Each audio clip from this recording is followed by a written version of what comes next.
Salut les kickers, bienvenue sur Kicker As. Aujourd'hui c'est journée détente, journée repos, on profite du soleil, du beau temps, de la piscine. Et j'en profite aussi pour faire cette vidéo pour vous parler des erreurs que j'ai commises pendant ma progression, pendant mon évolution, pendant ma quête à ma perte de poids. Donc on voit ça tout de suite ensemble les kickers. Oui les kickers, don't skip the legs day, jamais. Quand j'ai commencé à m'entraîner, à vouloir perdre du poids, quand je me suis pris en main, je me suis dit, bon, comme j'étais gros, j'étais large, j'avais des grosses cuisses, j'avais des cuisses larges, je me dis ouais, c'est pas la peine, j'ai pas besoin de travailler ça, faut que je perde surtout du haut, c'est ça qu'il faut que je travaille. Donc du coup, je m'occupais pas des jambes. Donc erreur les copains, parce que quand on s'entraîne, notamment quand on fait du cardio, notamment de la course. Bon, la course, c'est pas tout de suite parce qu'au début, je vous déconseille de faire de la course. De la marche rapide, avec le surpoids, vous allez tuer vos articulations. Donc, de la marche, que ce soit rapide ou modérée, vous allez brûler des calories, mais vous allez brûler plus de calories à quel niveau? Au niveau des jambes. Donc, c'est l'endroit que vous allez affiner. Mais vous n'allez pas perdre seulement du gras. C'est ça le pire. Comme vous ne musclez pas vos cuisses, vous perdez quoi également aussi? Vous perdez de la masse sèche. C'est ça le problème. Donc du coup, pendant peut-être au moins la première année, donc ça fait seulement 6 mois que j'entraîne mes cuisses. Donc pendant la première année, je me suis retrouvé après avec des jambes fines comme ça. Jusqu'à ce que ma nièce m'a dit « Eh mais t'as de plus belles jambes que moi !» Et là, c'est le drame. Donc c'est là que je me suis dit, oula, il y a un problème. Donc c'est vrai que je me suis regardé dans le miroir, j'ai vu ça. Bam! On aurait dit Booba. Booba, je t'aime bien, je veux pas de problème avec toi, mais c'est vrai qu'au niveau des legs, ça laisse à désirer. Donc ce que j'ai fait, du coup, la chose à ne pas faire, c'est pas de skipper les jambes. Jamais. Ne pas passer la journée des jambes. Entraînez vos cuisses. Le but c'est de garder de la masse sèche, de fondre également, mais pas de perdre de la masse sèche. Parce que justement on perd de la masse sèche et on perd aussi de la masse grasse, heureusement. Mais après on se retrouve avec quoi? On se retrouve limite avec la peau sur les os. Et c'est pas le but, après on est difforme mais on a un déséquilibre. Donc les kickers, voilà, erreur numéro 1, don't skip the legs day.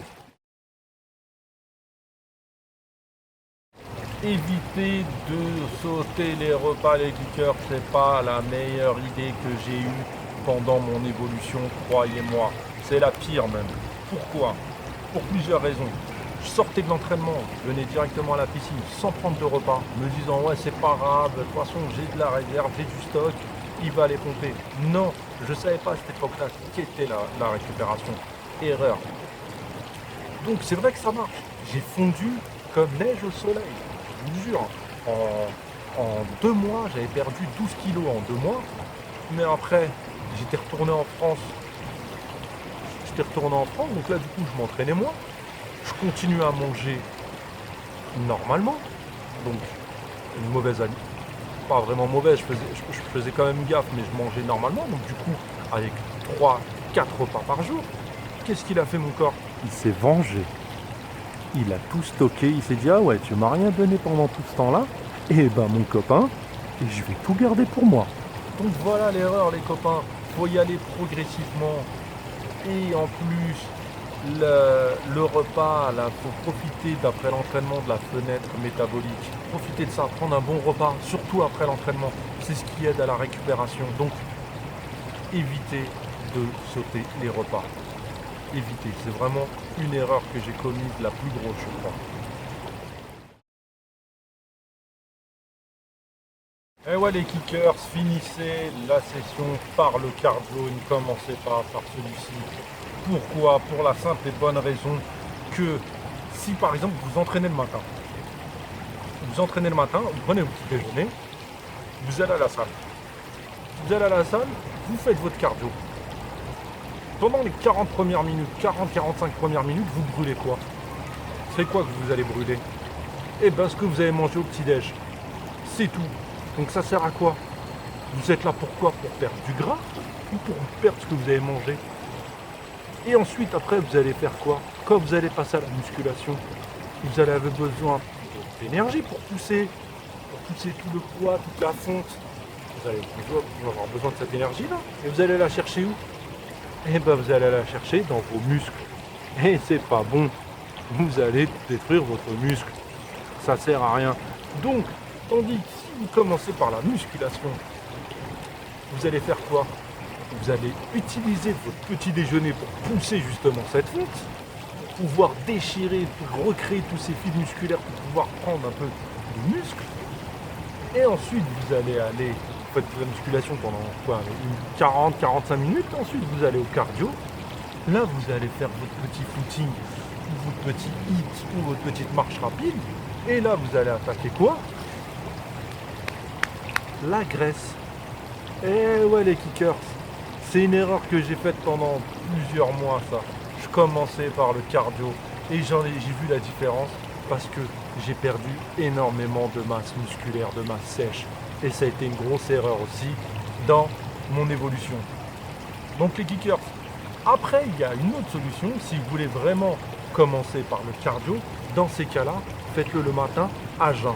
Vous faites votre cardio à jeun, vous revenez, vous prenez un bon repas, et vous allez peut-être 1 heure ou 2 heures ou plus tard dans la journée pour faire votre muscu. Dans ces cas-là, oui. Mais si jamais vous allez faire une session d'entraînement, commencez votre session par la partie musculation. Ou si vous faites seulement du cardio, faites-le à jeun et ensuite vous allez manger. Voilà les kickers. Donc, évitez de commencer votre session par le cardio si vous faites de la muscu surtout derrière. Eh ouais les kickers, il faut compter son nombre de calories. Eh ouais, ça c'est une des erreurs aussi qui m'a bloqué pendant plusieurs mois. À un moment donné, je stagnais. Pourquoi? J'arrivais plus à perdre du poids. Je stagnais à 120, 121, 122 kilos. Je stagnais tout le temps entre les deux. Parce que justement, comme je sautais les repas, je mangeais plus. Mon corps il s'est habitué. Il s'est habitué à plus manger pendant un repas. Du coup, il s'est acclimaté. Et par rapport à ce que je le nourrissais aussi, eh ben, il restait à ce point-là parce que je ne mangeais pas vraiment équilibré. Je m'autorisais des petites fantaisies, comme je me dis, bon bah, de toute façon j'ai rien mangé de la journée, j'ai pris juste un petit déj, bon, je peux me permettre un bon petit repas de fête le soir. Eh ben non, mon corps il s'est habitué à ça, du coup il stockait tout. Il stockait au moment où je lui donnais le repas de fête du soir. Et à partir du moment où j'ai commencé à compter mes calories, la délivrance, ma courbe commençait à descendre. Du coup, voilà, pour compter ses calories, c'est sûr que c'est chiant à faire au départ, c'est relou, ça faut peser, faut se dire voilà, sur 100 grammes de poulet, j'ai tant de pourcentage de protéines, dans tant de pourcentage de glucides, dans une cuillère à soupe d'huile d'olive, j'ai tant. Mais au début, c'est sûr que c'est galère, c'est sûr que c'est chiant. Mais après, vous allez apprendre les aliments, vous allez les connaître, vous allez savoir, par exemple, sur un plat, combien il y a de glucides, combien il y a de protéines, combien il y a de nutriments. Franchement, c'est juste un apprentissage à faire et après, ça va aller tout seul et votre courbe de poids, elle va descendre nickel et vous allez avoir une hygiène alimentaire. C'est ça, l'hygiène alimentaire, s'il n'y a pas de secret. Donc les kickers, comptez vos calories, croyez-moi, ça vous amènera facilement à votre but. Les kickers, mesurez-vous les mensurations. La balance n'est pas le seul bon indicateur sur votre évolution de perte de poids. La chose que j'ai faite, c'est que voilà, quand j'ai commencé, déjà je voulais pas me peser. Je connaissais mon poids de départ, pourquoi? Parce que quand je suis arrivé à Singapour, avec mes problèmes d'apnée, il a fallu que j'aille voir un ORL. Et du coup, pendant l'examen, monsieur m'a pesé. Et là, là aussi c'était un coup de massue. C'est là, 147,5 kg. Ouais, ça fait mal, 147,5 kg. Quand je pense aujourd'hui, je suis à 113,8 kg. Donc c'est sûr que ça a été le coup de massue. Mais bon, après la balance est descendue. Et j'ai pas voulu me peser au départ parce que voilà. Et j'ai pas pris mes mesures. Parce que la balance, des fois, vous allez perdre du poids. Forcément. Mais des fois, vous n'allez pas en perdre sur la balance. Mais ça se trouve, vous avez séché. Parce que ça se trouve, vous avez pris en muscle et perdu en gras. Et si vous avez pris en muscle, sachant que le muscle est plus lourd que le gras, Parce que si vous voyez 1 kg de muscle et 1 kg de gras, si vous voyez la différence de masse, vous allez être impressionné. Donc forcément, sur la balance, vous allez voir, vous allez dire, attendez, oh, ça va bouger là, c'est quoi ce délire? Par contre, si vous mesurez le tour de bras, tour de poitrine, tour de hanche, tour de taille, tour de ventre, tour de cuisse, là vous allez voir que ça va descendre.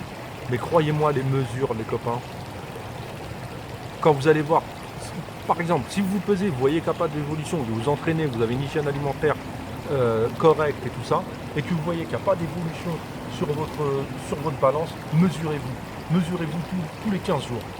Toutes les semaines ou tous les 15 jours, mesurez-vous. Si jamais vous avez une hygiène sportive, alimentaire, nickel, et que vous ne voyez pas d'évolution sur la balance, ça ne veut pas dire que vous ne perdez pas. Vous gagnez en muscle et vous avez perdu en gras. Sachant que le muscle est plus lourd que le gras, forcément, la balance ne joue pas trop. Mais mesurez-vous, vous allez voir que vos tours de hanche, tout ça, vous allez perdre au moins 3 ou 4 cm. Et ça va être bon. Donc les kickers, voilà pour les 5 erreurs que j'ai faites. J'espère que celles-ci vont vous aider à évoluer, vous éviter de passer par les mêmes conneries par lesquelles je suis passé. Donc voilà, donc cette vidéo, j'espère qu'elle vous a plu. Si c'est le cas, faites-le savoir dans les commentaires et en appuyant sur les pouces. Aujourd'hui, jour de repos, moi je vais profiter un peu de la piscine, je vais faire quelques longueurs, profiter du soleil, transat. Les kickers, je vous vois très bientôt. D'ici là, prenez soin de vous.